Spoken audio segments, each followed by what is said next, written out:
साथ मौजूद हैं स्वर्गीय पूर्व सांसद कहें उमाशंकर बाबू के सुपुत्र और जितेंद्र स्वामी जो भाजपा के कद्दावर नेता हैं, उनके भाई अनुराग जी हमारे साथ मौजूद है। सबसे पहले अनुराग जी, आपका स्वागत है एटीएन। बहुत बहुत धन्यवाद, आपका भी स्वागत है। सर, चर्चा चल रही है जैसे कि आपके भाई साहब से बातचीत होती है तो उनका कहना है कि अनुराग जी पहले तो आप बाहर शायद रहते थे, अपना कोई जॉब हो या जो भी है, अब आप पॉलिटिकल क्षेत्र में आ चुके हैं और पिताजी की जो विरासत है उसे आप संभालना चाहते हैं, कितनी सच्चाई है? देखिए, पहले तो मैं बता दूं कि मैं अभी नहीं आया हूं। पिछले 7 वर्षों से मैं 2013 तक नौकरी करता था और पिछले 7 वर्षों से मैं सामाजिक कार्यों में जुड़ा हूं।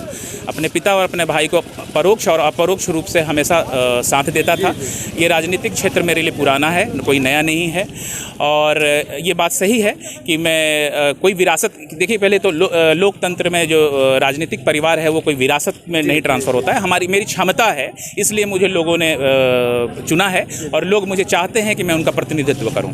इसलिए मैं कहीं ना कहीं से जहां पार्टी मुझे लड़ाएगी, मैं वहां से चुनाव लड़ने के लिए तैयार हूं। तो अभी आपके जो भाई साहब हैं जितेंद्र स्वामी जी, ये बीजेपी से हैं, तो क्या आप कौन सी पार्टी में अपनी इच्छा जाहिर करते हैं? देखिए, अभी तो हम लोग बीजेपी में ही हैं और जहां मेरा परिवार है वहीं हैं और बीजेपी हमारा भविष्य तय करेगी। और जो शीर्ष नेतृत्व है बीजेपी का, वो कहीं ना कहीं हमारे प्रति चिंतित है और हमें कहीं ना कहीं हमें चुनाव लड़ाएगी। ये पार्टी का निर्णय है, हम लोग पार्टी के एक वर्कर हैं और ये निर्णय पार्टी के शीर्ष नेतृत्व पर आधारित है। कहा जाता है कि राजनाथ सिंह आप लोगों के बहुत काफ़ी करीबी हैं, परिवार के करीबी हैं। ऐसे में क्या माना जाए कि आने वाले चुनाव में उनका काफ़ी समर्थन मिलेगा और कहीं ना कहीं से आपकी जो दावेदारी हो रही है वो टिकट का भी काम दिलवाने का काम करेंगे? ये पार्टी के जितने शीर्ष नेतृत्व हैं सब हमारे पारिवारिक मित्र हैं। मेरे पिताजी के साथ लोगों ने काम किया, उनके समकक्ष काम किया है। सबका हमें आशीर्वाद मिलते रहता है, सबका हमें साथ प्राप्त होता रहता है। ये आपने सही कहा कि राजनाथ सिंह जी हमारे पारिवारिक, उनका हमारे ऊपर हमेशा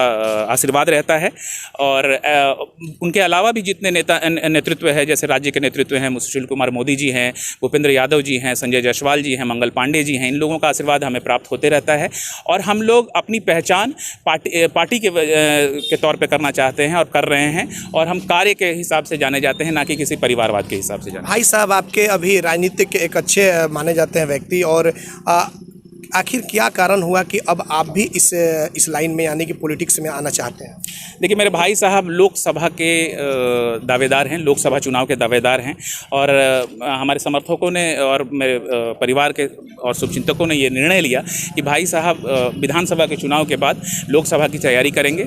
और चूँकि हमारे शुभचिंतकों और हमारे जो हमारे मतदाता बंधु लोग हैं, उन लोगों का दबाव था कि परिवार से कोई ना कोई नेतृत्व आना चाहिए और क्षेत्र का नेतृत्व करना चाहिए। इसलिए परिवार वालों ने मुझे चुना कि हम लोग, और हमारे शुभचिंतकों ने हमें चुना कि मैं अग्रणी होकर इस कार्य को संभालूं। तो भोला जी को क्या माना जाए कि भोला जी किस विधानसभा क्षेत्र को चुने हुए हैं और क्या मुद्दा होगा?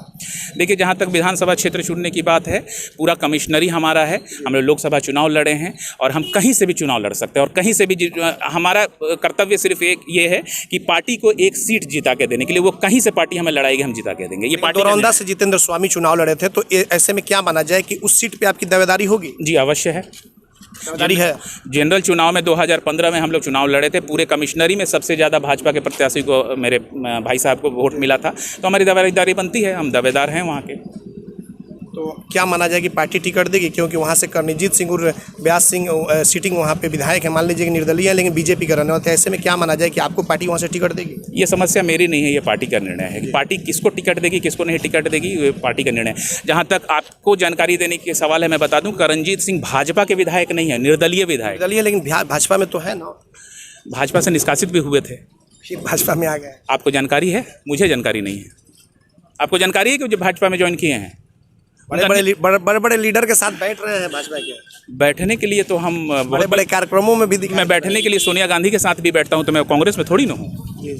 बैठने से कोई पार्टी में नहीं होता। उनका निष्कासन आपको जानकारी है, मगर उनका ज्वाइनिंग आपको जानकारी है? ये पार्टी का निर्णय है, ये पार्टी तय करती है कौन लड़ेगा, कौन जीतेगा। आप लोग का पुराना सीट महाराजगंज भी रहा है, वहाँ से भी हो सकता है इस तरह का कुछ? देखिए, जैसे मैंने बताया, ये कंप्लीटली पार्टी का निर्णय है। पार्टी जहाँ से मुझे उचित समझेगी वहाँ से लड़ाएगी।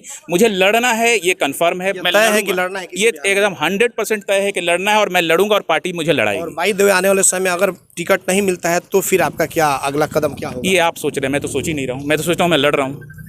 अब मैं लड़ना है हर हाल में? मैं हर हाल में लड़ूंगा। तो आपने देखा कि ये अनुराग जी थे जितेंद्र स्वामी के भाई। हालांकि पहली मुलाकात है, जिस तरह से जिस तेवर के साथ ये बात कर रहे हैं, बिल्कुल लग रहा है कि एक नए नेता नहीं बल्कि पुराने नेता के अंदाज में, क्योंकि वाकई में विरासत जो है, राजनीतिक विरासत इन्हें मिली हुई है। उस स्वर्गीय उमाशंकर बाबू भी सेम इन्हीं के तेवर में बात किया करते थे जब हम लोग उनसे इंटरव्यू लिया करते थे, और ठीक उसी अंदाज में आज ये भी बात कर रहे हैं। तो ऐसे में अब आने वाले वक्त में पता चलेगा, जिस तरह से पूरे सारण कमिश्नरी पे इन लोगों का दावा है कि कहीं से भी अगर जहां से पार्टी अगर टिकट देगी तो वहां से चुनाव लड़ा जाएगा। हालांकि दौरौंदा पे इनकी दावेदारी ज़्यादा है, क्योंकि वहां से जितेंद्र स्वामी चुनाव लड़ चुके हैं, महज कुछ मतों से पराजित हुए थे। आने वाले समय में देखना यह होगा कि अनुराग कुमार को क्या पार्टी चुनाव लड़ाती है और फिर किस विधानसभा क्षेत्र से लड़ाती है, यह तो आने वाला समय ही बताएगा। हमारे सहयोगी आशीष कुमार गोलू के साथ चंदन कुमार, सिवान।